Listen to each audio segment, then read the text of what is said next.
ان نبی دردائی رضی اللہ تعالیٰ عنہ، حضور علیہ الصلوۃ والسلام کے صحابی حضرت ابی درداء رضی اللہ تعالیٰ عنہ، قال آپ نے فرمایا، قال رسول اللہ صلی اللہ علیہ وآلہ وسلم، آپ فرماتے ہیں کہ حضور علیہ الصلوۃ والسلام آپ نے فرمایا، الا اخبرکم بافضل من درجۃ الصیام والصلاۃ والصدقۃ، فرمایا ہے میرے صحابہ، کیا میں تم کو روزے سے زیادہ، نمازوں سے زیادہ، صدقہ خیرات سے زیادہ، اس سے بھی افضل ایسا عمل نہ بتاؤں تم کو؟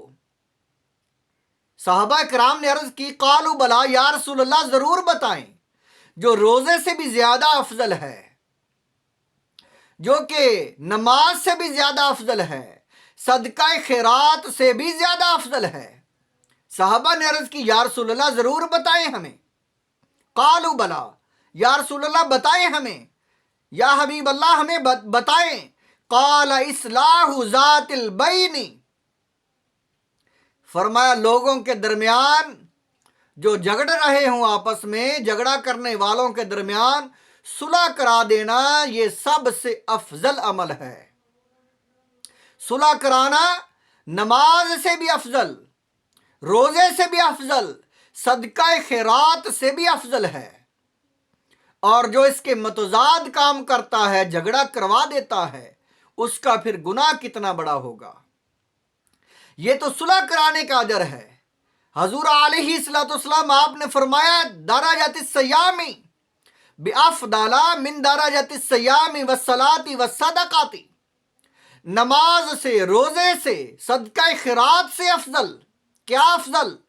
فرمایا افضل یہ ہے، قالوا بلا یا رسول اللہ، صحابہ نے عرض کی، یا رسول اللہ ہمیں بتائیں کیا افضل ہے؟ قال اصلاح ذات البین، فرمایا جھگڑا کرنے والے جو ہیں ان کے درمیان صلح کرا دینا، یہ افضل عمل ہے، نماز روزے سے افضل ہے۔ وفساد ذات البین الحالقہ، فرمایا فساد، جھگڑا جو ہے، یہ تو انسان کا جو ہے، یہ فرمایا یہ تو مونڈ دینے والی، یہ تو رگڑ دینے والی، جیسے ہم پنجابی میں کہتے ہیں کہ یہ تو جو ہے ہلاک کرنے والی یا رگڑا کر دینے والی بات، یعنی کہتے ہم۔ حضور علیہ الصلوۃ والسلام آپ نے فرمایا، لڑائی، جھگڑا، فساد ذات البین الحالقہ، یہ حالقہ، رگڑ دینے والی، مونڈ دینے والی، صفایا کر دینے والی چیز ہے یہ تو فساد۔ اور جو فساد کرانے والا ہے اس کا کتنا بڑا گناہ ہے۔ جو صلح کرانے والا ہے اس کا تو جو اجر، ثواب، نیکی، نماز روزوں سے بھی زیادہ ہے۔ حضور علیہ الصلوۃ والسلام آپ نے فرمایا، ان النبی صلی اللہ علیہ وسلم، حضور علیہ الصلوۃ والسلام آپ نے فرمایا، قال لم یکذب من نما بین اثنین لیصلح، اس انسان کو جو ہے جھوٹا نہیں کہا جائے گا۔ فرمایا اس انسان نے جھوٹ نہیں بولا جس انسان نے دو آدمیوں کے درمیان صلح کرانے کے لیے کوئی بات کہی۔ یعنی اگر انسان اپنی طرف سے کوئی بات بنا کر صلح کرانے کے لیے کوئی جھوٹ ہی بول دیتا ہے، اپنی طرف سے کوئی بات کہہ دیتا ہے، حضور علیہ الصلوۃ والسلام آپ نے فرمایا اس انسان کو جھوٹا نہیں کہا جائے گا، اللہ کے نزدیک بھی جھوٹا نہیں کہا جائے گا۔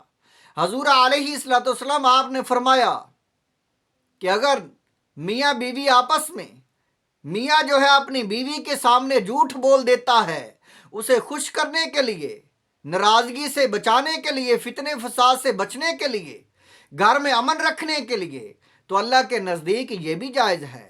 اور صلح کراتے وقت اگر انسان ایسا کرتا ہے، اپنی ہی طرف سے کوئی بات بنا کر صلح کرا دیتا ہے، تو یہ جائز ہے۔